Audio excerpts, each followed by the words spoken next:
This is Scott Becker with the Becker Private Equity and Business Podcast. Today's discussion is greatness isn't easy. So one of the things I've watched over time in various different businesses, various different companies is the ability to continue at greatness and excellence at a very high level is a very challenging thing to do. And sometimes you don't notice it in an organization until a leader is gone. One of the things that happens in organizations, sometimes you have people that are leaders of departments, leaders of organizations that drive the team to excellence and perfections. And there's been a lot written about this, about how most CEOs can't stay CEO for 10 plus years or more. Many people can't run terms more than 4 to 6, 7 years because they burn themselves out, they burn their people out. And again, this is not a saluting of those leaders that push their teams to greatness and excellence, but it is a recognition that certain leaders, Tom Thibodeau of the Chicago Bulls, led the Bulls back to very, very solid performance, but there was always the discussion that his players couldn't take how hard he worked them. We see this in different departments, in every place in our lives, where you see certain leaders are turned over and the leadership gets better because the person who's now leading it will push the team to perfection. And it's this great combination today of leaders being respected and liked and actually understanding what excellence and greatness looks like.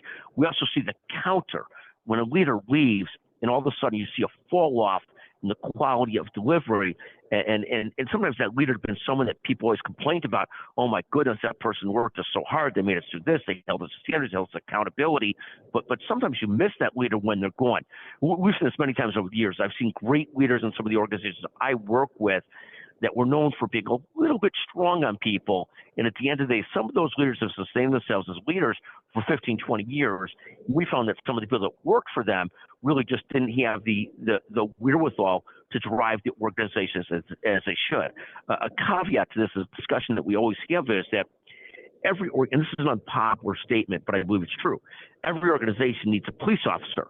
And when I say police officer, I mean someone that's going to hold everybody to standards. In many organizations, it's a chief operating officer that makes sure things actually run on time, they're done well.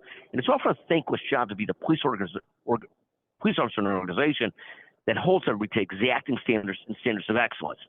So the basic concept today is it is a little bit of, I shouldn't say it's not a salute, it's a little bit of a salute to those leaders that are willing to hold their organizations to the highest standard of excellence and a recognition that when those leaders are gone, you often see a huge drop-off in quality. Now, in the ideal world, those leaders are doing it by motivating, thriving, supporting great people, not by being a policeman, not by being so tough on people and so forth.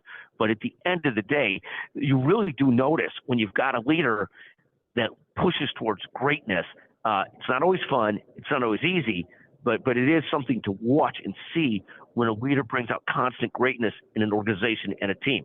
It's a very complicated subject. It's become unpopular to be so tough on people to get greatness going throughout the organization, but you sure miss it when it's gone.